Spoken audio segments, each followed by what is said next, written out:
పరిమళిస్తూ విద్యా కుసుమాన్ని వికసిస్తూ పాఠశాల పట్టణం నుంచి కళాశాల ముంగిట్లోంచి యూనివర్సిటీలోకి ఇక్కడికి ఇచ్చేసినటువంటి విద్యార్థులు ఇక్కడికి ఇచ్చినటువంటి అధ్యాపకులు తర్వాత అతిరథ మహారాజులు అందరికీ స్వాగతం సుస్వాగతం. All India OBC student association దేశవ్యాప్తంగా బీసీలు మెజారిటీ పబ్లిక్. ఇక్కడ మెజారిటీగా ఉన్న వాళ్ళకు అన్యాయం జరుగుతూ ఉంది. అదే మెజారిటీ ఉన్నప్పుడు ఎప్పుడు కూడా అన్యాయం జరగదు, కానీ అన్యాయం జరుగుతుంది. కారణం ఏంటంటే మెజారిటీ ఉండడం. అర్థం కాలేదు కదా. ఎప్పుడైనా కానీ మన భారతదేశం నుంచి అమెరికాకు ఒక నలుగురు పోయిరు అనుకో, ఒక్కొక్క రాష్ట్రం నుంచి ఒక్కొక్కటి పోతాడు. ఒకటి గుజరాత్ నుంచి, ఒకటి తెలంగాణ నుంచి, ఒకటి ఆంధ్రప్రదేశ్ నుంచి, ఇంకో రాష్ట్రం నుంచి ఇంకోటి. ఆడికి పోయిన తర్వాత ఈ నలుగురందరూ కూడా ఏమవుతారంటే ఒక్క దగ్గరికి అవుతారు. వాళ్ళు ఏమంటారంటే వీఆర్ ఆల్ ఆఫ్ ఇండియన్స్ అంటారు. మేమంతా భారతీయులం. ఎందుకంటే వాళ్ళు నలుగురే ఉన్నారు కాబట్టి నలుగురు కలిసి ఉండాలి. కానీ భారత్లో ఉన్నటువంటి బీసీలు చాలామంది పబ్లిక్ ఉన్నారు, వీళ్ళందరూ ఒక్కటైతే లేదు. ఎందుకంటే నాకేం కాదులే, ఎవడేం చేయలేట్లే ఫీలింగ్లో ఉంటారు అన్నమాట.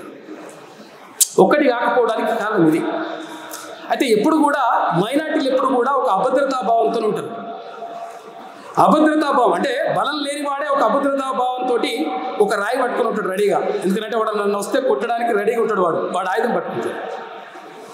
కానీ మెజార్టీగా ఉన్నటువంటి పబ్లిక్ ఎప్పుడు కూడా నాకేం కాలేదు అనేటువంటి ఫీలింగ్లో ఉంటారు. కాబట్టి అక్కడే నష్టం జరుగుతుంది. రామ్ గారికి చెప్పడం మర్చిపోయినా, ఈ all India OBC student association అధ్యక్షులు కిరణ్ గారికి, తర్వాత వసుమతి యాదవ్ గారికి, సర్పంచుల సంఘం నుంచి అన్న మల్లేష్ యాదవ్ గారికి, మిత్రులు అందరూ విజయ్ భాయ్, అరవింద్, అందరూ వచ్చినటువంటి విద్యార్థులు అందరికీ కూడా హృదయపూర్వక స్వాగతం. నా పేరు సుదర్శన్. నేను ఉస్మాన్ యూనివర్సిటీలోనే, ఇక్కడ నాది పిహెచ్డి నడుస్తుంది. ఎంఏ, బీఈడి, టీపీటీ అన్నీ అయిపోయినాయి మొత్తం. నెట్, సెట్, పెట్టు అన్నీ ఉన్నాయి మనకు. నెట్ ఉన్నది, సెట్ ఉన్నది, టెట్ ఉన్నది. తర్వాత ఎస్ఏ రైటింగ్లో స్టేట్ ఫస్ట్ లేదు. అయితే ఈ విషయం ఏంటంటే ఇట్లా రకరకాల ఈ తెలుగు డిపార్ట్మెంట్ అన్నారు, ఆ ముందర కనిపిస్తుంది కదా, ఆ తెలుగు డిపార్ట్మెంట్లో పిహెచ్డి నడుస్తుంది. అయితే ఇక్కడ ఏం జరుగుతుంది, ఎందుకు మెజారిటీ ఉన్నటువంటి పబ్లిక్ అన్యాయం జరుగుతుంది? అరే అన్యాయం జరుగుతుంది అంటే అట్లయితుంది లెక్క. ఎందుకంటే బలంగా ఉన్నవాడికి ఎప్పుడు కూడా అన్యాయం జరగదు. బలంగా ఉన్నవాడికి ఎప్పుడు కూడా అన్యాయం జరగదు, కానీ అన్యాయం జరుగుతుంది. కారణం ఏంటంటే బలంగా ఉన్నటువంటి ఒక అతి విశ్వాసంతో ఉన్నాడు ఎవరు, బీసీ. దానివల్లనే నష్టం జరుగుతుంది. తర్వాత ఇంకొకటి ఏంటంటే చాలామంది చెప్తుంటారు, మొన్న ఒక ఎంపీ ఉన్నాడు, ఆయన చెప్తున్నాడు ఇక్కడ ముదిరాజు వేరే, గౌడు వేరే, యాదవ్ వేరే, కుర్మ వేరే, తర్వాత మన్నూరు కాపు వేరే, తర్వాత పద్మశాలి వేరే, చాకలు వేరే, మంగళ వేరే, ఇవన్నీ వేరే. వీళ్ళందరూ ఒక్కటి ఏడవుతారు లెక్క. ఒకరికొకరు గుంజుతారు, ఎండ్రకాయలు లెక్క. ఏమంటారు వాటిని, పీతలా. ఎండ్రకాయలు లెక్క గుంజుతారు. ఒకటి పైకి వస్తుంటే ఇంకోటి కిందికి గుంజుతాడు. కాబట్టి ఇటు వీళ్ళతో ఏం కాదంటారు, కానీ అవుతుంది. ఎప్పుడైనా కానీ చరిత్రలో మనకు అన్యాయం జరిగిందనేటువంటి ఒక ఫీలింగ్ బలంగా పబ్లిక్ నుంచి వస్తుందో 100% అప్పుడు రెవల్యూషన్ వస్తుంది. ఎప్పుడు జరుగుతుంది మరి? తెలంగాణ రాష్ట్రానికి తొలి దశ తెలంగాణ ఉద్యమం వచ్చింది 1969లో. అప్పుడు కొంతమంది ఏకమైంది. ఎందుకు ఏకమైందంటే తెలంగాణ రాష్ట్రానికి ఇక్కడ ఉన్నటువంటి వాళ్ళు ఎవరైతే ఉన్నారో వీళ్ళకి అన్యాయం జరుగుతూ ఉంది, కాబట్టి మనం అందరం ఒక్కటిగా ఉన్న ఫీలింగ్ అప్పుడు వచ్చింది. ఆ తర్వాత మెల్లమెల్ల దాన్ని పక్కకు పెట్టేసింది.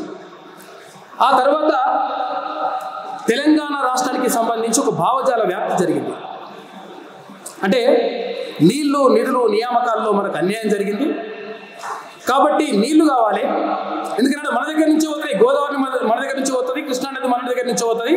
నీళ్లు మనకు దక్కుతలేవు, నీళ్లు కావాలి. నిధులు, ఉమ్మడి ఆంధ్రప్రదేశ్ రాష్ట్రంలో నిధులన్నీ కూడా ఆంధ్ర వాళ్ళే తీసుకొని పోతున్నారు. దీనివల్ల తెలంగాణకు అన్యాయం జరుగుతూ ఉంది. ఇక్కడ మొత్తం ప్రొడక్టివిటీ అంతా ఇక్కడనే ఉన్నది. తర్వాత సంపద అంతా కూడా, సృష్టి అంతా కూడా హైదరాబాద్లో జరుగుతూ ఉంటే ఈ సంపదను తీసుకుపోయి వరదలు వచ్చినాయని చెప్పేసి, వాగులు వచ్చినాయని చెప్పేసి, కరువు వచ్చినాయని చెప్పేసి, కాటకం వచ్చిందని చెప్పేసి అక్కడ ఆంధ్ర తీసుకొని ఖర్చు పెడతా ఉన్నారు. కాబట్టి నిధులలో అన్యాయం జరుగుతూ ఉంది. తర్వాత యువత, తర్వాత నిరుద్యోగులు ప్రత్యేకంగా వచ్చింది. ఎందుకంటే నియామకాలకు సంబంధించి నియామకాల్లో అన్యాయం జరుగుతూ ఉంది తెలంగాణ ప్రజలకు. కాబట్టి ఈ నియామకాల్లో అన్యాయాన్ని మనం పోగొట్టాలంటే తెలంగాణ రాష్ట్రం ప్రత్యేక రాష్ట్రం రావాల్సినటువంటి ఆవశ్యకత ఉన్నది. అప్పుడు మాత్రమే ఇక్కడ ఉన్నటువంటి ఉద్యోగాలు మనకు వస్తాయి అనేటువంటి ఒక ఫీలింగ్. అప్పుడు విద్యార్థులు యువత అంతా ఏకమైంది. అరే మన ఉద్యోగాలు వాడేందుకు కొట్టుకోదు, గ్రూప్ 1లో వాడే ఉన్నాడు, గ్రూప్ 2లో వాడే ఉన్నాడు, గ్రూప్ 3లో వాడే ఉన్నాడు, ఎక్కడ చూసినా వాడే ఉన్నాడు, దీనివల్ల అన్యాయం జరుగుతుందని ఒక ఫీలింగ్ వచ్చింది. అప్పుడు తెలంగాణ సమాజంలో ఒక కదలిక వచ్చింది. ప్రత్యేకంగా ఇప్పుడు కూడా మనం ఎందుకు మాట్లాడుకుంటున్నామంటే ఓబీసీలకు సంబంధించి ఈ బీసీలకు సంబంధించినటువంటి విషయం కూడా ఎందుకు ఒకటైతే లేరు అంటే భావజాల వ్యాప్తి జరగాలి. భావజాల వ్యాప్తి ఎప్పుడు జరుగుతుంది? ఓబీసీలకు జరుగుతున్నటువంటి అన్యాయాన్ని క్లియర్గా మనము గ్రౌండ్ లెవెల్కి తీసుకుపోవాలి. గ్రౌండ్ లెవెల్కి తీసుకుపోయినప్పుడు ఏమవుతుంది?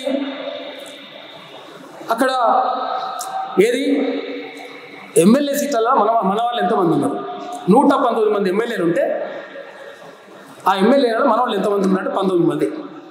బీసీలు మొత్తం కలిసి 19 మంది తెలంగాణ రాష్ట్రంలో.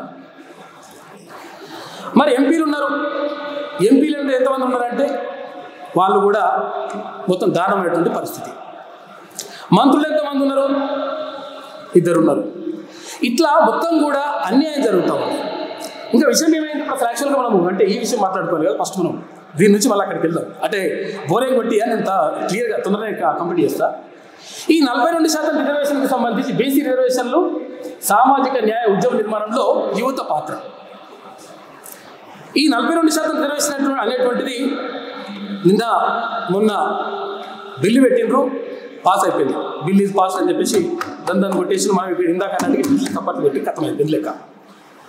మరి నిజంగా ఈ ఫలాలు ఈ 42% రిజర్వేషన్లు ఏవైతే ఉన్నాయో ఆ రిజర్వేషన్లు స్థానిక సంస్థల్లో అంటే సర్పంచ్లు, ఎంపీటీసీలు, జడ్పీటీసీలు, కార్పొరేటర్లు, తర్వాత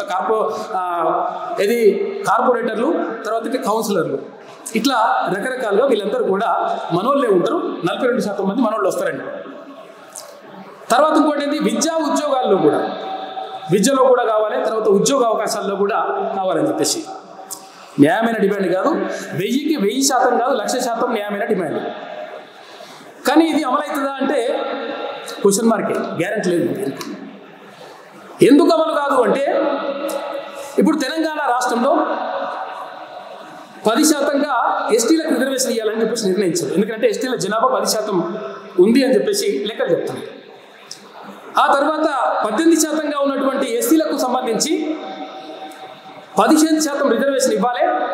ఆ తర్వాత 2026లో ఆ 18% కూడా చేస్తామని ముఖ్యమంత్రి చెప్పింది. నిన్న ఆ 18% వదిలేసి 15%మే తీసుకుందాం అంటే 10 + 15 ఎంత అయింది? 25 అయిందా? 25 పోతే మనకి ఎంత ఉంది? స్లాబ్ ఎంత ఉంది? స్లాబ్ వేసారు కదా, ఈ స్లాబ్ వేసి పడేది అదేంటంటే 50% స్లాబ్. ఎంత మిగిలింది మనకు?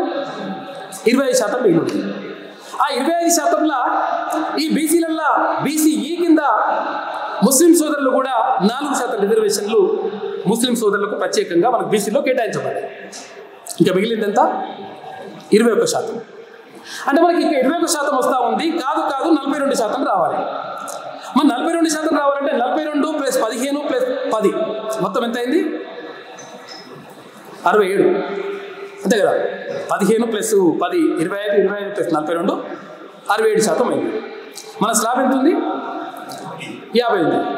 ఇంకా 17% ఎక్కువ ఉన్నది లెక్క. ఎక్కువ ఉన్నది లెక్క కాబట్టి మేము ఆపేస్తాం. మీ రిజర్వేషన్లు పనిచేయ ఏం చేయని చెప్పేసి ఇందాక కిరణ్ భాయ్ చెప్పిండు కదా, మీ రిజర్వేషన్లు పనిచేయని చెప్పేసి రెడీగా ఉన్నారు. ఇక్కడ హైకోర్టులో ఒకటి వేసేస్తాను. ఓ కేసు వేసేస్తే కథ దాన్ని కొట్లాడు, అదే కొట్లాడుతుంది, కాగితం కొట్లాడుతుంది, మనిషి కొట్లాడాల్సిన అవసరం లేదు ఇక్కడ.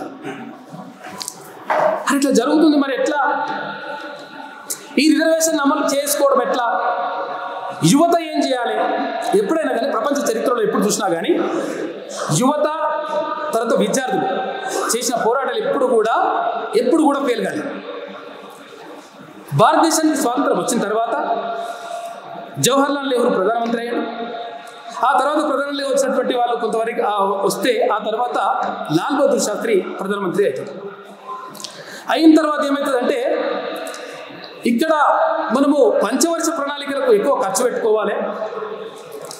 ఖర్చు పెట్టుకోవాలంటే ఏం చేయాలి? ఈ పంచవర్ష ప్రణాళికల్లో మొదటగా వ్యవసాయం, ఆ తర్వాత పంచవర్ష ప్రణాళికల్లో పారిశ్రామిక అభివృద్ధి ప్రాజెక్టులు ఇవన్నీ కూడా కట్టుకోవాలంటే పైసలు కావాలి. ఈ పైసల్లో ఏమవుతున్నాయంటే చాలామంది మిలిటరీని మనం పెట్టుకున్నాము, ఇన్ని లక్షల మంది మిలిటరీ మనకు అవసరం లేదు, ఈ మిలిటరీకి పెట్టేటువంటి ఖర్చులు కొంతవరకు తగ్గిస్తే ఏమవుతుంది, మనకు కొంతవరకు పైసలు మిగులుతాయి, ఆ పైసలతోటి ఇంకేమైనా కార్యక్రమం చేసుకోవచ్చు అనేది ఒక ప్లాన్ చేశారు. దాని మనీ మిలిటరీలు కొంతవరకు చాలా వరకు మిలిటరీలో ఉన్నటువంటి వాళ్ళని, అంటే త్రివిధ దళాలు, ఇక్కడ ఎయిర్ ఫోర్స్ కానీ, తర్వాత ఇక్కడ భూమి మీద యుద్ధం చేసేటోళ్ళు కానీ అందరినీ చాలా వరకు తీసిపడేసింది. ఈ తీసిపడేసిన చూడంగానే ఇదంతా కథం కంప్లీట్ కాగానే పక్కకున్నోడు చైనా ఉంటాడు కదా, వాడు ఏదైనా చైనా అంటాడు కాబట్టి వాడు చైనాడు అయ్యాడు. వాడు గుండు పిన్ అంటే చైనా అంటాడు, తర్వాత తుపాకీ అంటే చైనా అంటాడు, ఏదైనా కానీ చైనా అంటాడు కాబట్టి చైనాడు అయిన అంటారు. సరే, వాడు చైనా వాడు ఏం చేసిండు, భారతదేశం పైన యుద్ధం ప్రకటించింది. అరే, భారతదేశం పైన యుద్ధం ప్రకటిస్తే మరి మిలిటరీ లేదు, చాలా తక్కువ స్థాయిలో ఉంది, వారితో పోరాడగలుగుతారా, మరి ఎట్లా పరిస్థితి? అప్పుడు ఆలోచించినప్పుడు అప్పుడు కళాశాలలో ఉన్నటువంటి విద్యార్థులు ఎవరైతే ఉంటారో ఆ విద్యార్థులకు ఎన్సీసీ అంటుంటాం ఇప్పుడు మనం, అంతేనా? ఎన్సీసీ వాళ్ళకు తుపాకులు ఊబికాప అన్నీ కూడా నేర్పిస్తారు. వాళ్ళకు ప్రత్యేకంగా శిక్షణ ఇచ్చి ఆ తర్వాత చైనా మన పైన యుద్ధం ప్రకటిస్తే ఆ యుద్ధంలో మన ఎన్సీసీ క్యాడెట్స్ వెళ్ళిండ్రు. తర్వాత మిలిటరీ కొంతవరకు ఉన్న మిలిటరీ వాళ్ళు వెళ్ళి చైనాని ఓడగొట్టేసి కథం చేసి వచ్చింది. అంటే విద్యార్థులు అనుకుంటే 1000% ఎక్కడ కూడా చరిత్రలో ఓడిపోయినటువంటి సందర్భం లేదు. కాబట్టి విద్యార్థుల పాత్ర కీలకం కాదు. మరి విద్యార్థులు ఏం చేయాలి? మేము చదువుకోవాలి కదా, ఉద్యోగాలు కొట్టాలి కదా, 100% కొట్టాలి. మరి ఉద్యోగాలు కొట్టాలనుకుంటే ఉద్యోగాలు ఉండాలి కదా. ఫస్ట్ అంటే ఉద్యోగం కొట్టాలనుకుంటే నువ్వు మంచిగా ఉంటుంది, కానీ నీ వాట నీకు ఉండాలి. నీకు వాట నీకు ఉంటే 100% నీకు దక్కుతుంది. మరి ఉద్యోగాలు లేనప్పుడు నువ్వు ఉద్యోగాలు పెట్టకూడదు, లేదు ఎట్లా కొట్టాలనుకుంటే మన వాట మనకు వచ్చేటట్టుగా చూసుకోవాలంటే ఏం చేయాలి అంటే చదువుకున్న వాళ్ళం కాబట్టి, తర్వాత సమాజంలో అంతో ఇంతో గౌరవిస్తారు కాబట్టి. ఎందుకంటే చదువుకున్న వాళ్ళంటే గౌరవిస్తారు. మనకంటే ఎక్కువ మన అయ్యమ్మకు తెలిసినా కానీ మనం చెప్పిందే కరెక్ట్ అనుకుంటారు, ఎందుకంటే వీడు చదువుకున్నాడు అనుకుంటారు. ఇది ఒకటి ఉంటుంది లెక్క. కాబట్టి మన మీద నమ్మకం ఉంది. ఆ నమ్మకం ఉన్నది కాబట్టి మనం ఏం చేయాలి? ఇక్కడ బీసీలకు జరుగుతున్నటువంటి అన్యాయం ఏంటి, చట్టసభల్లో ఏం జరుగుతూ ఉంది? ఇప్పుడు గతంలో మొన్న లాస్ట్ ఇయర్ బడ్జెట్ ప్రవేశపెట్టింది, తెలంగాణ రాష్ట్ర బడ్జెట్ ప్రవేశపెట్టింది. 2,91,000 కోట్ల రూపాయల బడ్జెట్ ప్రవేశపెడితే మరి బీసీలు 60% అని మనం అనుకుంటున్నాం, 62% అని మనం అనుకుంటున్నాం, 56% అని వాళ్ళు అంటున్నాం. సరే, 56% అనుకుందాం. మరి 2,91,000 కోట్ల రూపాయల బడ్జెట్లో కనీసం వాళ్ళు చెప్పినట్టు 56.33% అని రావాలి కదా, దక్కాలి కదా మన వాటా. ఎంత దక్కిందంటే 9,000 కోట్ల రూపాయలు కేటాయించింది. 2,90,000 కోట్ల రూపాయలల్లా 9,000 కోట్ల రూపాయలు కేటాయిస్తే మన వాళ్ళు ఖర్చు చేసింది కూడా సగం కూడా లేదు. ఆ ఖర్చు చేసిన దాంట్లో కూడా ఇక్కడ రజకు సోదరులు కరెంటు బిల్లు కట్టేసినాం మేమని చెప్పేసి వాళ్ళ బిల్లు ఖతం చేసింది. నాయ బ్రాహ్మణుడు వాళ్ళ కరెంటు బిల్లు కట్టామని వాళ్ళకి ఖతం చేసింది. వీళ్ళకు చేపలు ఇచ్చామని చెప్పేసి వీళ్ళకి ఖతం చేసింది. అరే, ఇచ్చింది మరి ఏది అనుకుంటే కొంతమంది అక్కడ కుర్చీలు వేసిండ్రు. ఏంటిదంటే బీసీ కమిషన్, బీసీ ఇది ఉంటుంది కదా, దాని కమిషన్కి అక్కడ కూర్చున్న వాళ్ళ కుర్చీలకు అడున్న ఉద్యోగులకు జీతం ఇచ్చేసింది. కథం ఏది అంటే అద్భుతం. ఇక్కడ కక్క ఎల్లన్న ఉన్నాడు, అన్న మంచి నవలు రాసిండు. కక్క అనే నవలు రాస్తాడు, చాలా చాలా రాసిండు ఆయన. అయితే నేను ఏమంటున్నంటే ఇదంతా కూడా అంటే 2,91,000 కోట్ల రూపాయలలో మరి కనీసం 50% వాటిని దక్కాలి కదా. 56% అంటున్నాం కదా, 62% ఉన్నాం మనం అసలు యాక్చువల్గా. ఎందుకని 62% అంటున్నంటే మీకు ఆ విషయం కూడా చెప్తా. అంటే దీని వల్ల క్లియర్గా చెప్పిండు ఆల్రెడీ. ఇప్పుడు బుక్ కూడా తీసుకొచ్చింది, ఇందాక నేను దాన్ని చూసి వచ్చిన.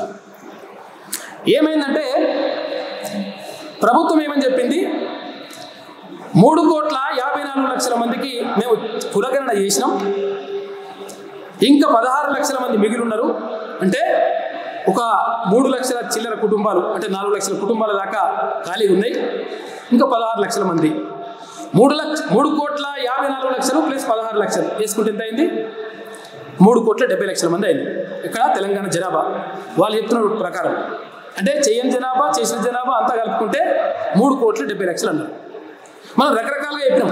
ఆధార్ కార్డులే నాయన, ఆధార్ కార్డు 2020 వరకే 3,92,00,000 మంది పబ్లిక్ ఉన్నట్టుగా ఆధార్ కార్డులో ఉన్నాయి నాయన. అది 2020 దాకా.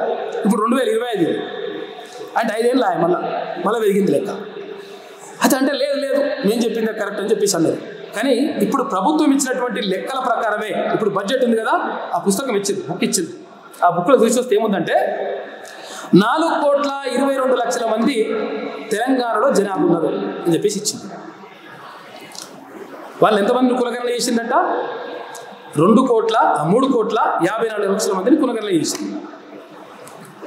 తర్వాత మొన్న 18,000 మంది మళ్ళీ వేసుకొని ఇట్లా మేము ఆన్లైన్లో పెడుతున్నాం అంటే మళ్ళీ 18,000 మంది చేసుకున్నారు. లక్షల మంది కాదు, 16 లక్షల మందికి 18,000 మంది చేసుకున్నారు. మరి 3,54,00,000 మంది అని చెప్పేసి లెక్కలు వేసి తర్వాత ఇంతవరకు మనకు కులగణన వేసి పెడితే ఇక్కడ 50 లక్షల మంది, అక్కడ 20 లక్షల మంది, దాదాపు 68 లక్షల మంది, 70 లక్షల మంది దాదాపు. ఇంకా 70 లక్షల మందికి సంబంధించినటువంటి జనాభా కులగణన అనేటువంటిది ఇక్కడ ఇప్పటి వరకు జరగలేదు. దానికి కూడా డప్పు కూడా నేను మోగుతా అంటుంది.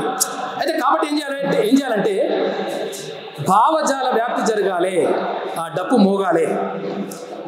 ఊర్లకు గ్రామానికి ఈ విషయం చేరవేయాలి. మనం చేయాల్సింది ఏం లేదు. ఎందుకంటే మనము కత్తులు కటాలను పట్టుకొని యుద్ధం చేసేటువంటి రామ్ సుప్పటి గారికి స్వాగతం ప్రొఫెసర్.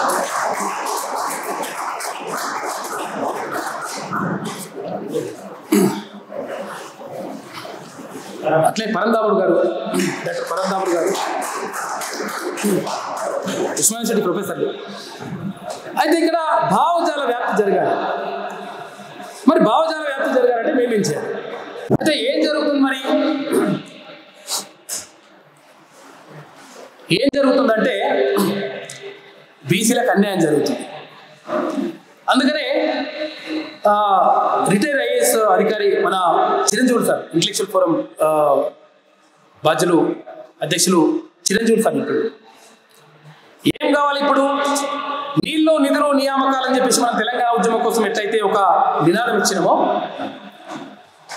ఇప్పుడు కూడా ఒక బీసీలకు సంబంధించినటువంటి ఒక నినాదం రావాల్సిన అవసరం ఉంది. అది హిస్సా ఇజ్జత్ హుకుమత్.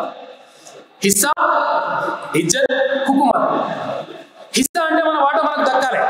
హిస్సా ఇజ్జత్ అంటే ఆత్మగౌరవం ఉండాలి. హుకుమత్ రాజ్యాధికారం దక్కాలి. ఈ 3 అంశాలు ప్రధానంగా పెట్టుకొని దీంతో పాటు చాలా విషయాలు ఉన్నాయి. ఎందుకంటే ఉద్యోగాల్లో కానీ విద్యలో కానీ ఇవన్నీ రావాలంటే ఏమైందంటే పెట్టేటోడు మనం ఉంటే ఆటోమేటిక్గా మనమే అక్కడ ఉంటాం. కాబట్టి ఇవన్నీ కూడా అందులో మిలిచమై ఉంటాయి అంశాలు. ఎందుకంటే ఇది కాక్టైల్ లాగా ఉంటుంది లెక్క. కాబట్టి వీటన్నిటికీ సంబంధించి ఒక కార్యాచరణ రూపొందించాలి. ఇప్పుడున్నటువంటి ఏదైతే తక్కువగా కనిపిస్తున్నటువంటి ఏదైతే విద్యార్థి సంఘాలు ఉన్నాయో, ఆ విద్యార్థి సంఘాలన్నీ కూడా రకరకాల విద్యార్థి సంఘాలు అంటే పార్టీలకు సంబంధించి కానీ లేకపోతే రకరకాలుగా అనుబంధ సంఘాలుగా ఉన్నాయి.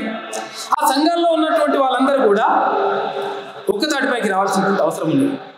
అంటే బీసీలకు జరుగుతున్నటువంటి అన్యాయానికి సంబంధించి వాళ్ళు అంటే ప్రజలకు చెప్పాలంటే ఫస్ట్ మనం తెలుసుకొని దాన్ని వివరించాల్సినటువంటి బాధ్యత యువత పైన, విద్యార్థుల పైన 100% ఉన్నది. కాబట్టి ఏదైతే ఈ 42% రిజర్వేషన్ అమలు కావాలంటే ఇక్కడ బిల్ అయిపోయిన తర్వాత ఇప్పుడు పార్లమెంట్కి వెళ్ళాలి. పార్లమెంట్కి వెళ్ళిన తర్వాత అట్లా 2/3 అంటే 2/3 వంతు పార్లమెంటు సభ్యులు అంటే ఉభయ సభలు అక్కడ అటు లోక్సభ ఇటు రాజ్యసభలో ఆమోదించాలి. ఆ తర్వాత ఇది తీసుకుపోయి 9th షెడ్యూల్లో పెట్టాలి. పెట్టిన తర్వాత కూడా మళ్ళీ ఇంకో కథ ఉన్నదంట. 1975 తర్వాత పెట్టినటువంటి ఈ 9th షెడ్యూల్లో పెట్టినా కూడా మేము వెళ్ళబోయి తవ్వుతామని చెప్పేసి అక్కడ సుప్రీంకోర్టు చెప్తుంది. కాబట్టి వీటన్నిటికీ రావాలంటే ఏం కావాలంటే ఒక ఫిలాసఫర్ చెప్తాడు. అంటే ఏ ప్రభుత్వం కూడా ప్రజలపైన ప్రేమతోని పనిచేయేది. ప్రజల నుంచి తీవ్రమైనటువంటి ఒత్తిడి వచ్చి తప్పనిసరి పరిస్థితిని క్రియేట్ చేస్తే 1000% ఆ ప్రభుత్వం తల వంచి మనం అనుకున్నటువంటి పని చేసి పెడుతుంది. కాబట్టి అప్పుడు ఏం కావాలంటే ప్రజల నుంచి అందరూ ఒకటై 100% మాకు ఇది కావాలి అనేటువంటి ఒక నినాదం, ఇది కావాలనేటువంటి ఒక గట్టి సంకల్పంతో ముందుకెళ్ళి మేమంతా ఒకటనేటువంటి విషయాన్ని మనం చూపించగలిగితే 1000% సక్సెస్ అవుతాం. కాబట్టి ఆ దిశగా అడిగేసేందుకు, ఆ దిశగా ఒక్కొక్కరి ఆలోచనలు పంచుకునేందుకే ఈ కార్యక్రమం. కాబట్టి అందరి ఆలోచనలు పంచుకోవాలని చెప్పేసి మనస్ఫూర్తిగా కోరుకుంటున్నాం. Thank you.